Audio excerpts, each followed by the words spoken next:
So hello दोस्तों, कैसे हो आप लोग। तो दोस्तों मैं आप सभी का स्वागत करता हूं हमारे ग्रेट ट्यूटोरियल्स के प्लेटफॉर्म पे, जहां पे जो प्रदीप सर की जो पूरी टीम है वो लगी हुई है आपके लिए दिन रात मेहनत करने के लिए, ताकि आप क्या हो सको, आप अपने बोर्ड एग्जाम में टॉप पर रह सको। और साथ ही साथ दोस्तों मैं आप सभी को बता दूं कि कल यानी 2 मार्च 2022 आपके सवेरे 10 बजे से लेकर दोपहर 2 बजे तक हम HSC यानी 12th स्टैंडर्ड के इंग्लिश का जो रिवीजन लेने वाले हैं आपके पंच का बादशाह सीरीज के तहत। तो तैयार हो जाइएगा और रिमाइंडर बना के बैठिएगा। तो चलिए अप्रिसिएशन से शुरुआत करते हैं फादर रिटर्निंग होम से, ठीक है। अब यहां पे एक चीज और बता देना चाहूंगा कि आप जो भी राइटिंग स्किल की प्रैक्टिस कर रहे हैं, जो भी सारी चीजें कर रहे हैं, आपकी पढ़ाई कर रहे हैं इंग्लिश की या फिर कोई भी सब्जेक्ट की, आप टैग कर सकते हैं हमारे प्रदीप सर के इंस्टाग्राम हैंडल पे, जो लिंक है वो डिस्क्रिप्शन में दी है और साथ ही साथ जो आईडी है ऊपर शोकेस हो रही है दोस्तों। तो चलो अब आगे चलते हैं। अब यहाँ पे पोयम आ गया। अब पोयम में यहाँ पे दिखा दे तो आपको, देखो पोयम दिख गया, ठीक है। क्वेश्चन क्या है, क्वेश्चन आप रीड कर लीजिए। Read the extract carefully and right an appreciation of the poem considering the following points दिया, वही सेम पॉइंट्स है जो हमने पिछले भी किया था। अब वही सारे पॉइंट्स को कवर करके हम लोग क्या लिखने वाले हैं दोस्तों, ठीक है।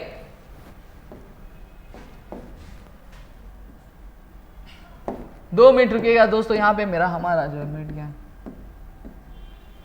हाँ चलिए, अब सबसे पहली चीज क्या है, टाइटल आइडेंटिफाई कैसे करेंगे, इसका टाइटल क्या है। तो मैं बता दूं, अगर पोयम में क्या आ रहा, पोयम में अगर आपका आ रहा फादर चिल्ड्रन या फिर ग्रैंड चिल्ड्रन, क्या फादर चिल्ड्रन और ग्रैंड चिल्ड्रन आ रहा है, तो आप क्या लिखोगे, आप लिखोगे दोस्तों ये आपका जो टाइटल है कौन से पोयम का है, कौन से पोयम का है, ये आपका जो सांजा है वो है आपके फादर रिटर्निंग होम से। अब ये जो फादर रिटर्निंग होम है ये किसके द्वारा लिखा गया है, दिलीप जी के द्वारा लिखा गया है। समझ में आ गया कि नहीं आ गया, इतनी चीजें क्लियर। अब अबाउट में क्या लिखोगे, मोनोलॉग, डील, मुंडैन, कनेक्शन। क्या मुंडैन कनेक्शन, मैं समझाऊंगा क्या है इसका मतलब। अब थीम क्या रखना है, याद रखना है एलिनेशन, आइसोलेशन एंड डिसोल्यूशन। क्या एलिनेशन आइसोलेशन भी याद रखोगे तो इनफ है, डिसोल्यूशन नहीं याद रखोगे तो भी चलेगा, कोई दिक्कत नहीं है।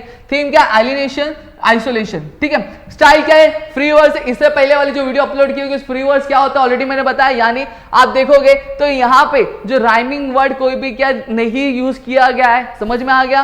फिर फिगर ऑफ स्पीच क्या यूज किया गया, एलिट्रेशन, मेटाफोर, सिमिली, पर्सोनिफिकेशन। फिर लैंग्वेज कैसी है पोयम की, सिंपल और स्ट्रेट फॉरवर्ड है। क्या याद रखना है, याद रखना है पोयम का टाइटल कैसे आइडेंटिफाई करोगे, फादर चिल्ड्रन और ग्रैंड चिल्ड्रन आ रहा है तो आप क्या याद रखोगे, यार हमारा कौन सा poem, father returning home. Writer कौन है हमारे, दिलीप जी है, दिलीप छत्री जी। फिर उसके बाद अबाउट में क्या याद रखोगे, मोनोलॉग, क्या मोनोलॉग, डील। फिर उसके बाद आपका मुंडन कनेक्शन, समझ में आ गया। फिर थीम कैसी, एलिनेशन आइसोलेशन, एलिनेशन आइसोलेशन। फिर उसके बाद फिगर स्पीच, एलिट्रेशन, मेटाफोर। फिर उसके बाद सिमिली, पर्सोनिफिकेशन। फिर स्टाइल क्या है, फ्री वर्ड स्टाइल है। कौन सा स्टाइल है, फ्री वर्ड स्टाइल है। फिर उसके बाद लैंग्वेज कैसी है, सिंपल और स्ट्रेट फॉरवर्ड। इतनी चीजें आपको याद रखनी है। फिर वैल्यू, यानी कि चीज वैल्यू कौन सी, लव एंड फ्रेंडशिप की क्या वैल्यू बताई गई है पोयम में, किसकी बताई गई, लव एंड फ्रेंडशिप की। और स्पेशल फीचर क्या है, इमेजरी, क्या है इमेजरी। और ओपिनियन में क्या लिखना, चलो एक बार मैं बता दूं। अब जिसको इंग्लिश नहीं आती हो, इंग्लिश थोड़ी मैं आता, सेंटेंस कैसे फ्रेम कर सकते हो वो मैं बता दूं। और जिनको आती है वो थोड़ा सा ध्यान दे देंगे तो अपने आप से अच्छे से सेंटेंस फ्रेम कर सकते हैं। अब यहाँ पे आपको फादर और चिल्ड्रन दिख गया या फिर ग्रैंड चिल्ड्रन दिख गया तो आपको समझ में आएगा कौन सा टाइटल है, कौन सा टाइटल है दोस्तों, ये आपका है आपके फादर रिटर्निंग होम का।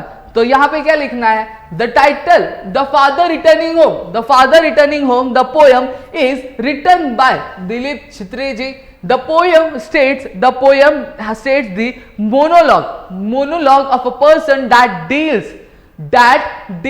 क्या किससे डील करता है, आपके जो डेली लाइफ का जो रूटीन होता है उससे क्या करता है, डेली लाइफ का जो बिजी शेड्यूल होता है उससे क्या डील करता है। और साथ ही साथ ये क्या शोकेस करता है, मुंडेन कनेक्शन, मुंडेन कनेक्शन यानी एक ऐसा पर्सन जिसका किसी के साथ क्या कनेक्शन नहीं है, क्या बाहर की दुनिया के साथ कोई भी क्या वास्ता नहीं है। समझ में आ गया। ये पोयम किसके ऊपर बेस्ड है मैं बता दो थोड़ा सा आइडिया। ये आज की जो मटेरियलिस्टिक दुनिया है ना, मटेरियलिस्टिक यानी हम हमारे काम में बहुत ज्यादा बिजी होते हैं, ना किसी से बात करना ना ये, उसी पे क्या ये पूरी चीजें क्या इमोशंस पे क्या बेस्ड है। समझ में आ गया। It showcase the mundane connection of the man, इतना लिख दिया। फिर उसके बाद the theme of the poem, the theme of the main theme या फिर द सेंट्रल थीम लिख सकते हो। क्या, the central theme of the poem is the alienation and the isolation. The poet has used the free verse style, क्या free verse styles। और आगे bracket में क्या लिख सकते हो, as there is no rhyming words use. समझ में आ गया। फिर उसके बाद for making the poem more wonderful और फॉर मोर चार्मिंग, तो हम क्या लिख सकते हैं, The poet has used the figure of speech such as alliteration, metaphor, simile, personification और figure of speech मैंने ऑलरेडी सिखाया तो जाके चेकआउट कर सकते हो। और the poet has used the क्या simple and the straightforward language in the poem. From the poem B, the poem showcase the value of the love and friendship, समझ में आ गया। फिर the special feature of the poem is imagery, इतनी चीजें clear हो गई।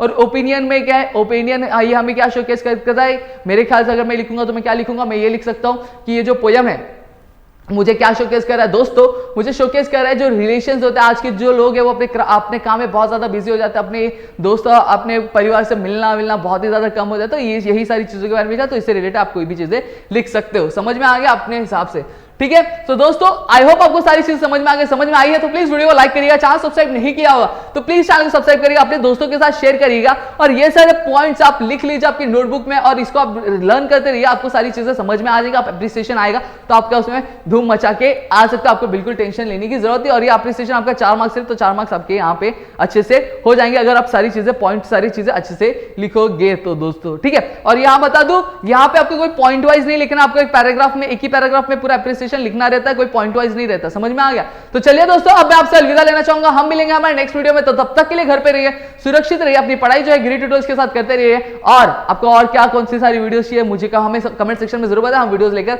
हाजिर हो जाएंगे। तो तब तक के लिए घर पे रहिए, सुरक्षित, अपना ध्यान रखिए दोस्तों।